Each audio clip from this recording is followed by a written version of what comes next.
Современные условия ведут к трансформации всей социальной сферы. На республиканском совещании отделения Пенсионного фонда и Фонда соцстрахования по Якутии подвели итоги прошлого года и озвучили планы на год текущий. Так, общий объем расходов за прошлый год двух фондов по всем направлениям деятельности составил более 110 миллиардов рублей.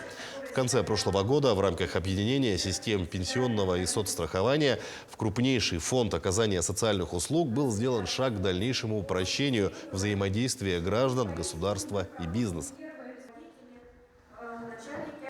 В рамках реализации концепции цифровой трансформации социальной сферы до 2025 года федерального проекта «Социальное казначейство» создана адресная система поддержки граждан, при которой необходимая помощь получают те, кто действительно нуждается, при этом быстро и необратимо.